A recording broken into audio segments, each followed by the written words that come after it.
त्रिकालदर्शी कैलाश अविनाशी भगवान शंकर की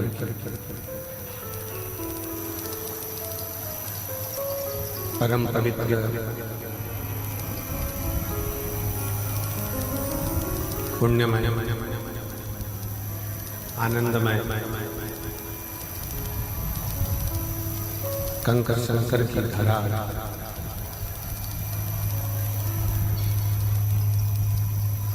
कुबरेश्वर धाम, जहाँ पर 12 ज्योतिर्लिंग के मध्य में भगवान शिव ओगड़दानी त्रिकालदर्शी कैलाश अविनाशी शंकर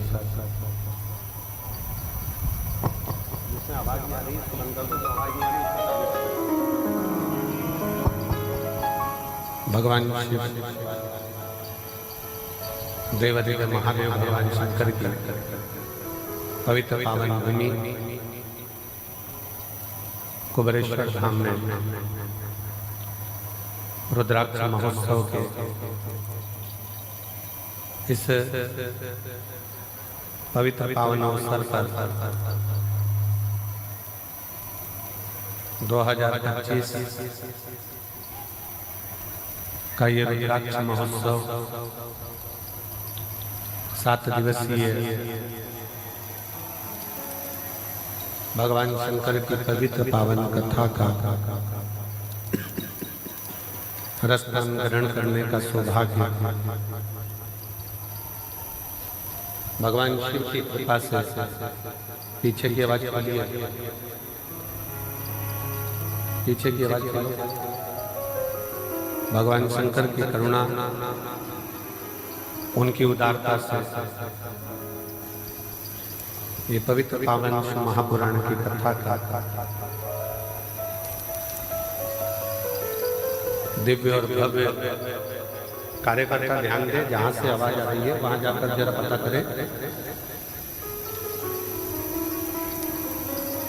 दिव्य और भव्य रुद्राक्ष महोत्सव में पधारे सभी शिव भक्तों का रुद्राक्ष महोत्सव में बहुत बहुत स्वागत, वंदन, अभिनंदन है। जो आप इस पवित्र पावन महापुराण की कथा में और भगवान शंकर के रुद्राक्ष महोत्सव में पधारे, शिव कृपा से भगवान देवाधिदेव महादेव की ये पवित्र पावन भूमि कंकर शंकर की धरा, जहाँ 12 ज्योतिर्लिंग के मध्य में भगवान शिव इस भूमि पर विराजमान है। ना जाने कौन कौन से पुण्य और कौन कौन से प्रबल पुण्य आप लोगों के प्रखर हुए होंगे, जो आप यजमान पद ग्रहण करें और शिव महापुराण की कथा को श्रवण करने के लिए यहाँ पर आए।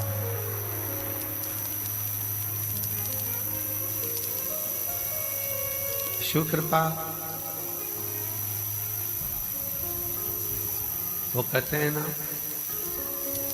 तेरी कृपा बिना ना हिले एक भी अणु, लेते श्वास तेरी कृपा से तनो तनो, बखान क्या करूं मैं राखों के ढेर का, चपटी भगवत मेरे खजाना कुबेर का, हे गंगाहार मोतीहार ओमकार तू, बोले ओमकार तू, आयो शरण तिया शंभो तार तार तू, बखान क्या करूं मैं राखों के ढेर का, चपटी भगवत में खजाना कुबेर का, हे गंगाधार मुक्ति द्वार ओमकार तू, बोले ओमकार तू, आयो शरण तिहारी, शंभु तार तार तू। भगवान शिव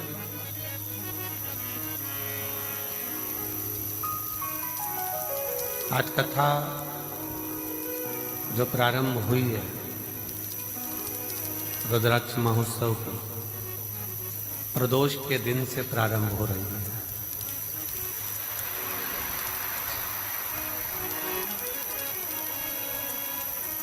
और कंका शंकर की इस भूमि का ऐसा महत्व है कि यहाँ लोग शिव भक्त प्रदोष के दिन प्रदोष काल की आरती का विशेष दर्शन करने के लिए यहाँ पधारते हैं और यहाँ आप प्रदोष के दिन कथा प्रारंभ है।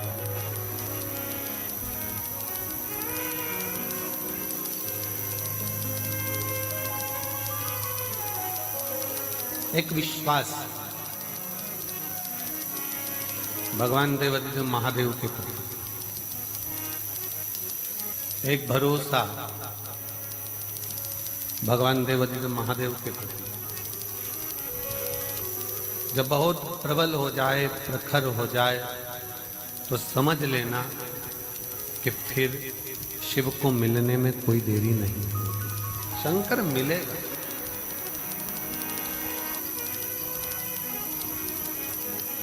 कहाँ बैठकर कथा सुन रहे हो? कुबेरेश्वर धाम में नहीं, अपने पिता के घर में।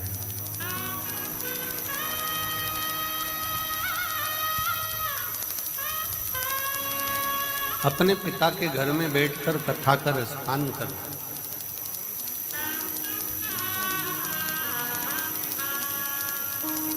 अब आ तो गए हो, बेटी, दामाद, मेरी जीजियाँ, मेरे जीजा, मेरी बेटियाँ, बेटा, मेरी माताएं, बाप,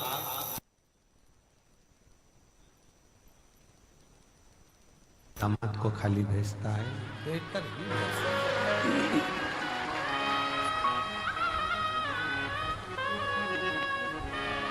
और जब आप दिल से बैठकर कथा का रसतत्व ग्रहण करेंगे, जब हृदय से भगवान शिव की अविरल भक्ति को धारण करेंगे, जब शिव तत्व को अपने भीतर उतारेंगे, तो ये निश्चित है कि वो शिव तत्व आपका और हमारा कल्याण करेगा।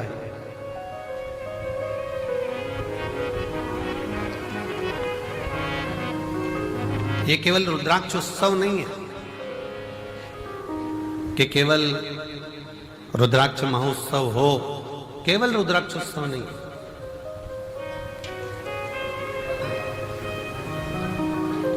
साल भर में एक दिन मेरा कुबेर भंडारी ये 7 दिन के लिए, साल भर का जो ये 7 दिन है, जो कथा को श्रवण करने के लिए आते हैं, वो अगले वर्ष इतना बाबा दे देता है कि वो खुद भी यजमान बन जाते हैं। ऐसी कृपा से। अब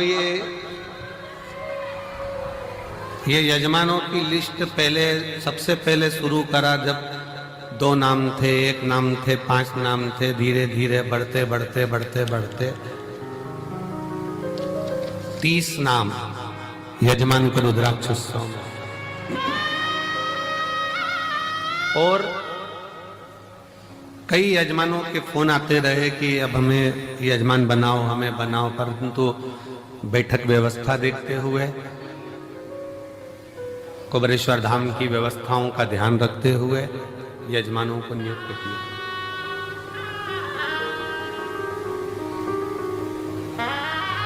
और ये हमारा विश्वास कहता है, भरोसा कहता है। ये शिव महापुराण का भरोसा और विश्वास कहता है। भले रुद्राक्ष को लेने के लिए लोग साल भर आते हैं, रुद्राक्ष लेते हैं, चले जाते हैं, वो अपनी जगह पर। विवाह होने के बाद बहू घर में आ जाए और बहू आने के बाद तुम बहू से मिलने जाओ, वो अलग बात है। पर विवाह वाले दिन तुम्हारी बहन के घर में शादी है और तुम बहन से कह दो कि नहीं मैं अभी नहीं आऊंगी, मैं तो आऊंगी 1-2 महीने बाद, 4 महीने बाद, 6 महीने बाद, जब रुद्राक्ष बटेगा ना तब मैं आऊंगी, अभी ना आऊंगी। तो क्या शादी का फंक्शन है, आज तो आना पड़ेगा, अभी शादी के फंक्शन में नहीं आएगी तो कब आएगी? तो क्या शादी तुम कर लो, एक काम करो, तुम आराम से करो, मैं बाद में आऊंगा। बोलो अच्छा लगेगा? जम के तो बोलो जरा। नहीं। अच्छा चलो, शादी के बाद तुम चली भी गई बहू से मिलने के लिए और तुम्हारी बहन की बहू को तुमने लिफाफा दे भी दिया, मुंह दिखाई की पाँव की पायल, बिछूड़ी, कुछ भी, बक्कल, लाली, कुछ भी तुमने दे भी दी, पर ईमानदारी से बोलना, तुम तो मुंह दिखाई में दे दोगे, पर तुम्हारी बहन तुम्हारी विदाई में कुछ देगी क्या? नहीं। ओ भाई अब तुम आई, क्या मतलब इतने लेट आने से, अब हम क्या विदाई दें, अब तो जो विदाई थी सब चली गई। तो जो इस रुद्राक्ष महोत्सव के 7 दिन बाबा के इस धाम में आता है, कंकर शंकर पूजन करता है, प्रदोष काल की और सुबह की आरती का बाबा का दर्शन करता है, बाबा झोली पसार कर जो जाता है, अगले वर्ष वो खुद जजमान बन जाता है। इतनी कृपा कर, इतनी कृपा कर।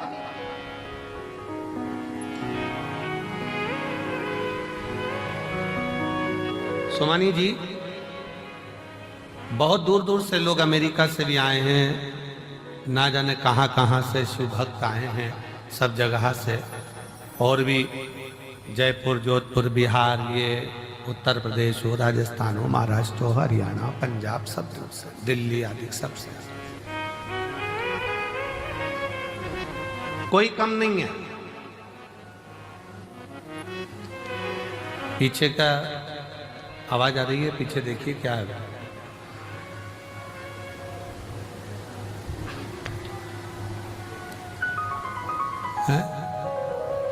अच्छा, कैमरे की आवाज है, ठीक है। इतनी इतनी दूर से शिव भक्त यहाँ आते हैं, यहाँ पहुँचते हैं, और इतना शिव भक्त जब पहुँचता है, भगवान शंकर की शरणागति ग्रहण करता है, शिव तत्व में आता है, शिव भक्ति करता है, कितना सबको मेरे बाबा ने खूब दिया।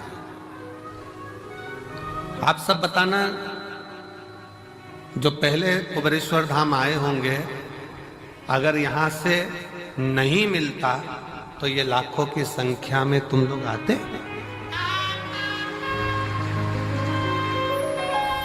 शिव ने दिया है, भगवान शंकर ने खूब तुम लोगों को दिया, इसलिए तुम गाड़ी भरा भरा कर रुद्राक्ष महोत्सव में आते हो, अपने पिता के, अपने बाबुल के घर, और दिल से प्रार्थना भी करते हो। बंद कर दो इसको, बंद, आवाज आएगी इसको। रोज प्रार्थना भी करते हो, इसको चलने दो, इसको बंद कर दो। रोज प्रार्थना और शिव से कहो, ये उसकी करुणा से प्राप्त हुआ। रुद्राक्ष महोत्सव के इस आयोजन में आप आए जरूर हो, पर आपको बुलाने वाला कोई व्यक्ति नहीं, कोई मनुष्य नहीं, आपको बुलाने वाला स्वयं देवाधिदेव महादेव है, जो यहाँ पर बुलाया। बोल बम का नारा है,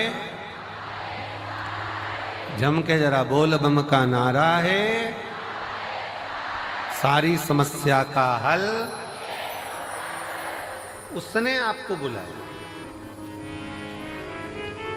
हाँ ये जरूर है थोड़ा, पर अब की बार एक और चीज है कि जितना हर वर्ष जगह में आयोजन होता था, अब की बार जगह को बढ़ाया गया, और खूब बढ़ाया गया, जिससे किसी भी शिव भक्तों को कोई तकलीफ नहीं।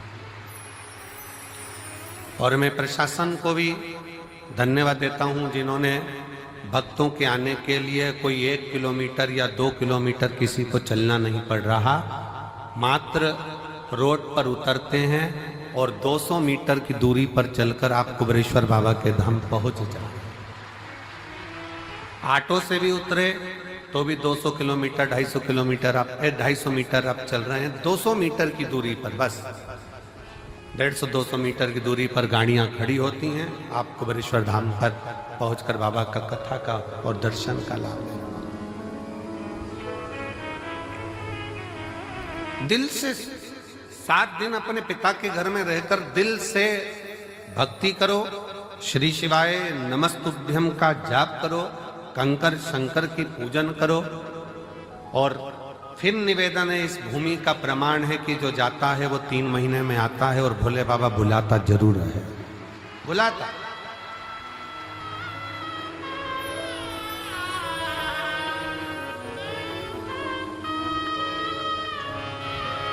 लाखों की संख्या में आप लोग यहाँ पहुंचे हैं। उधर का टेंट, इधर का पंडाल, इधर का पंडाल, ये 5 पंडाल, और उसके बाद पीछे के जो पंडाल भरे पड़े हुए हैं।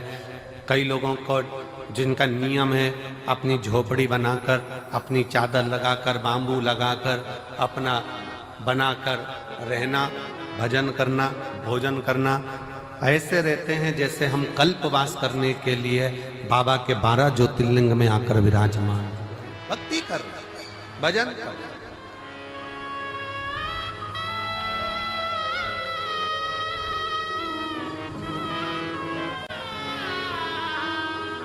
कोई मंदिर प्रांगण में पड़ा हुआ है अपना बैग झोपड़ा लेकर, चादर लगाकर, कोई पंडाल में पड़ा हुआ है अपनी भक्ति। कई माताएं खड़े होकर कथा सुनती हैं, कोई प्रणाम कर कर, कोई भूखी रहे, कोई भोजन ग्रहण कर, कोई भोजन के बाद, कथा के बाद भोजन ग्रहण कर कर, सबका अपना अपना नियम होता है। रुद्राक्ष महोत्सव में जो आता है, और रुद्राक्ष उत्सव का नियम है जो आया है खाली नहीं गए। 30 साल बाद भी अगर संतान नहीं हुई है और जिसमें रुद्राक्ष उत्सव का 7 दिन नहीं, 5 दिन नहीं, 3 दिन भी अगर रसतत्व ग्रहण करा, इसी कंकर शंकर की भूमि पर वो रात्रि विश्राम करा, 30 साल होने के बाद भी औलाद लेकर बाबा के धाम आया। ये शिव तत्व की, ये कुबेरेश्वर धाम की रुद्राक्ष महोत्सव की महत्वता।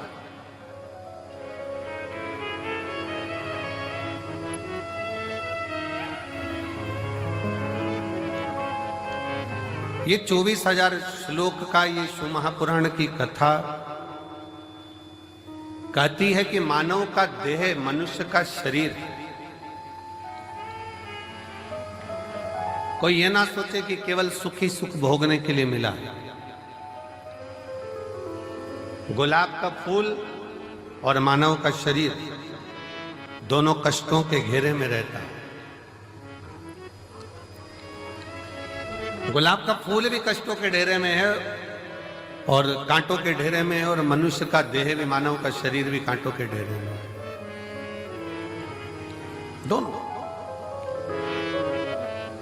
कितना संघर्ष गुलाब का फूल करता है, कांटों में रहता है, कांटों में रहता, बड़ा भी होता है, कांटे उसको चारों तरफ से घेरे रहते हैं, पर वो गुलाब का फूल अपना विश्वास नहीं टूटने देता, और एक दिन टूटकर वो मेरे शंकर के चरणों में, मेरे राम के चरणों में, मेरे कृष्ण के चरणों में चला ही जाता। वो मेरे शिव के चरणों में, मेरे राम के चरणों में, मेरे कृष्ण के चरणों में चला जाता।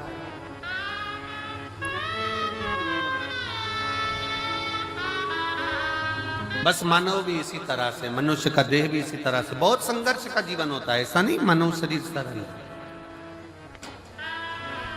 बहुत संघर्ष का जीवन है।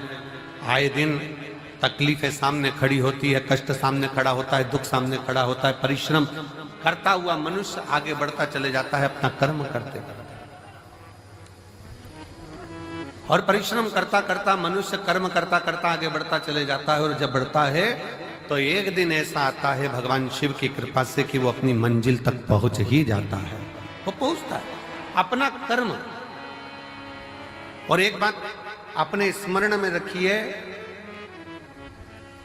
आपका भाग्य कर्म को नहीं बदल सकता। शिव महापुराण की कथा कहती है आपका भाग्य, कर्म को नहीं बदल सकता, पर शिव तत्व कहता है कि आपका किया गया कर्म आपके भाग्य की लेखनी को जरूर बदल सकता है। बस कर्म ठीक करो, मत बुरे कर्म कर बंदे, वरना पछताएगा। भगवान की आंखों से तू बच नहीं पाएगा, तू बच नहीं पाएगा। अरे ओ अज्ञानी मत करना नानी, अरे ओ अज्ञानी मत करना नानी। तेरे कर्म का फल भी तू ही पाएगा, जैसा किया तूने तेरे आगे आएगा। मत बुरे कर्म कर बंदे, वरना पछताएगा। भगवान की आंखों से तू बच नहीं पाएगा, तू बच नहीं पाएगा। आप जैसा कर्म करेंगे वैसा फल मिलना, वो फल प्राप्त ही होना। आप बस श्रेष्ठ कर्म की ओर अग्रण्य तो हो।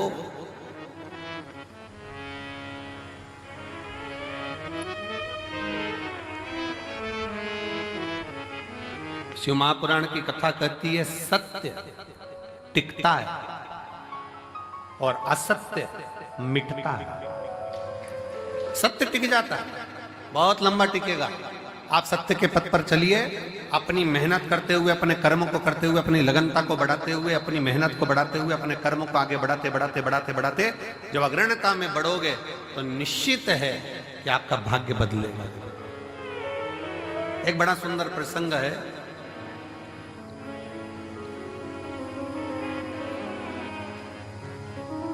मां जगतजननी जगदम्बा अंबा मां पार्वती जी बैठी हुई,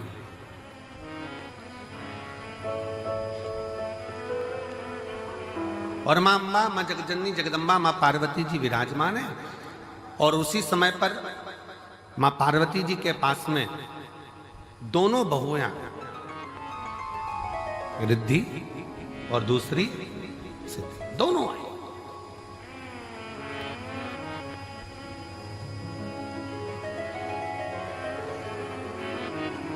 दोनों बैठी, प्रणाम किया।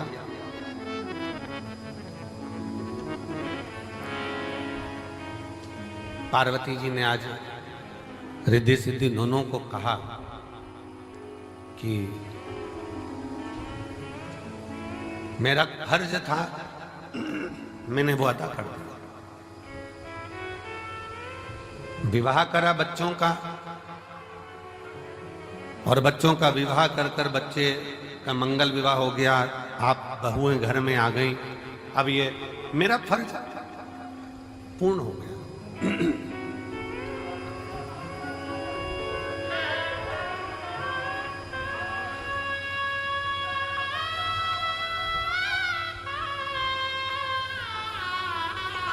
मेरा फर्ज मैंने अदा कर दिया।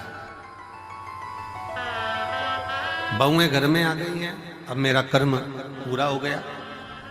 तो रिद्धि सिद्धि में से रिद्धि ने भगवान शिव जी के सम्मुख में, भगवान शंकर तो थे नहीं, मां जगतजननी जगदम्बा पार्वती जी विराजमान थी, मां अंबा बैठी हुई, और मां अंबा से निवेदन करा रिद्धि, मां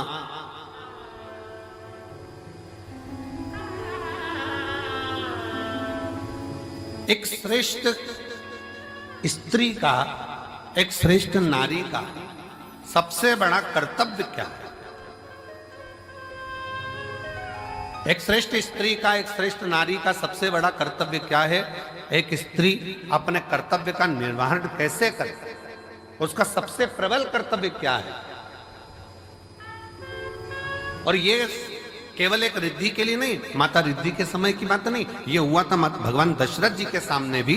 दशरथ जी के सामने प्रसंग आया, भगवान दशरथ जी महाराज के सामने बहुओं के सम्मुख में आई, तो बहुओं को देखकर दशरथ जी महाराज ने विचार करा कि माता केकई ने तो शीश महल दे दिया है, कौशल्या मैया ने भी सुंदर उपहार दिया है, मुख दिखाई में। माता सुमित्रा जी ने भी बहुत कुछ दिया है। मैं अपनी बहुओं को क्या दूं?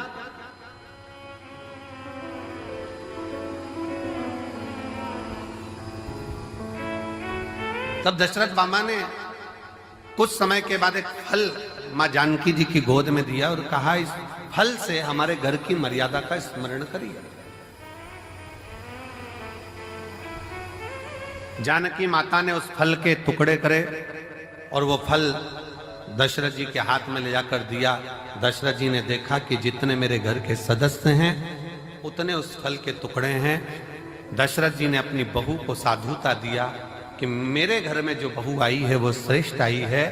उसने ये दर्शाया है कि स्वयं अकेले नहीं खाना है। अपने माता पिता का संस्कार ये है कि घर में अगर थोड़ी सी भी सामग्री आए तो घर के जितने सदस्य हैं सब आपस में बांट कर खाएं, सब बांट कर खाएं। हमने पहले रुद्राक्ष उत्सव में एक कथा सुनाई थी, 5 तरह के चोरों का, 6 तरह के चोरों का वर्णन करा था कि चोटे कौन कौन सी क्वालिटी के होते हैं। जिनके स्मरण में होगा उनको मालूम होगा कि चोर कितनी कितनी क्वालिटी के होते हैं। उनकी कथा हमने कही थी। दूसरे के घर में से चोरी धन उठा कर लिया है वो भी चोर है, दूसरे का पड़ा हुआ सामान उठा ले वो भी चोर है, किसी के घर में बिना पूछे घुस गया वो भी चोर है। ऐसे चोरों की अलग अलग क्वालिटियां बताई थी। उसमें एक चोट्टा और बताया था। वो कौन सा चोट्टा था? बाजार गया, खाने का सामान लाया, चुपचाप से जेब में रखा, पत्नी के कमरे में चला गया, दोनों ने मिलकर खा लिया, अपने बच्चों को दे दिया और घर में बूढ़े माँ बाप भूखे बैठे हैं, समझ लेना चोट्टा है, चोर है वो भी चोर।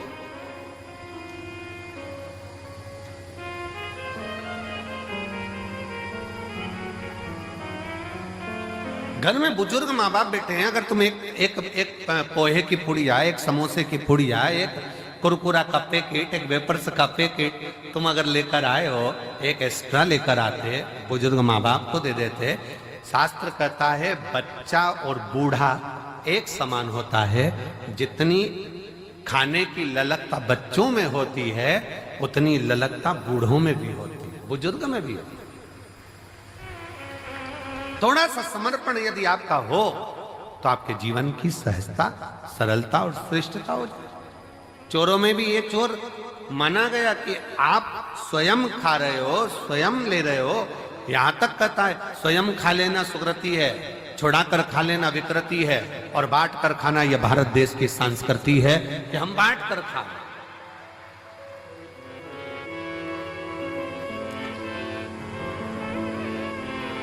जो मिला है उसको श्रेष्ठता में पाओ, जो प्राप्त हुआ है उसको सहजता में लीजिए। और ये सीखो शिव महापुराण के श्रोताओं से, जितनी कथा वो सुनते हैं, जितनी कथा वो ग्रहण करते हैं, जितनी कथा वो लेते हैं, उसमें से कई कथा वो अपने मोहल्ले में जाकर बांटते हैं। अपने मोहल्ले में जाकर कह देते हैं, लो हमने ये सुना था, हमने ग्रहण करा था, हमने धारण करा था, हमने लिया था। माता रिद्धि, माँ रिद्धि स्वयं करें। एक माता का, एक स्त्री का, एक महिला का, एक लड़की का कर्तव्य, एक बहू का कर्तव्य क्या है? एक महिला का, एक स्त्री का कर्तव्य क्या है? पूछा, तुरंत कहा, निवेदन करा मां पार्वती जी ने, एक स्त्री का सबसे बड़ा कर्तव्य है, चाहे वो घर में रहने वाला बुजुर्ग हो, घर में रहने वाले उसके पति, घर में रहने वाला उसके बच्चे, घर में रहने वाले उसके ससुर, घर में रहने वाली उसकी सास, जितने भी घर में रह रहे हैं उन सब के चेहरे पर वो खुशी देखे, वो एक स्त्री का सबसे बड़ा कर्तव्य और एक स्त्री का सबसे बड़ा प्रत्येक के चेहरा तुरंत पहचान जाए। आज मम्मी थोड़ी नाराज है, आज पापा के चेहरे पर हंसी नहीं है, आज भैया कुछ बात हो गई, आज भाभी के साथ में कुछ हुआ है, आज देवरानी के साथ कुछ हुआ है, आज देवर का चेहरा उतरा हुआ है, आज बच्चों का चेहरा उतरा हुआ है। जब सम्मुख में आए तो यहां तक उसके मुख पर ये रहे कि आज क्या बात है पापा जी, आपका चेहरा उतरा है, मम्मी क्या हो गया, भाभी जी क्या हो गया, भैया जी क्या हो गया, देवर जी क्या हो गया। उसका चेहरा देखकर पहचान जाए कि आज जरूर कोई बात है और प्रयास करे कि उसके दुख को वो मिटा सके।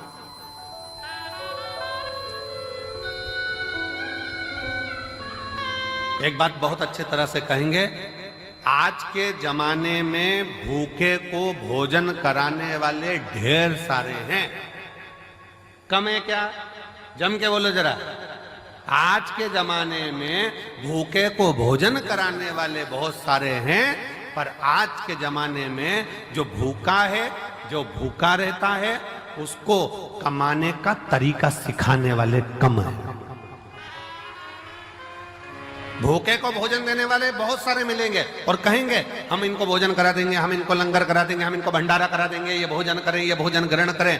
पर अपने भीतर एक बात उतार कर रखिए कि किसी को भोजन करा रहे हो वो आपकी दया है, आपकी श्रेष्ठता है, भगवान की कृपा है, भोलेनाथ की करुणा है। पर उसके साथ एक बात और स्मरण में रखो कि जो बहुत दिनों से भूखा है, रोज कुछ ना कुछ बातें, रोज तकलीफ में, रोज कष्ट में, रोज परेशानी में, तो उसको समझा कर देखो हम कब तक आपको देंगे, हम कब तक आपको प्रदान करेंगे। एक काम करो, अब कुछ काम चालू करो, कोई व्यापार चालू करो, कोई व्यवसाय चालू करो, कोई ऐसा कार्य करो जिससे तुम्हारे जीवन में 2 रोटी रोज की आए और तुम्हें किसी के आगे हाथ फैलाना ना पड़ जाए।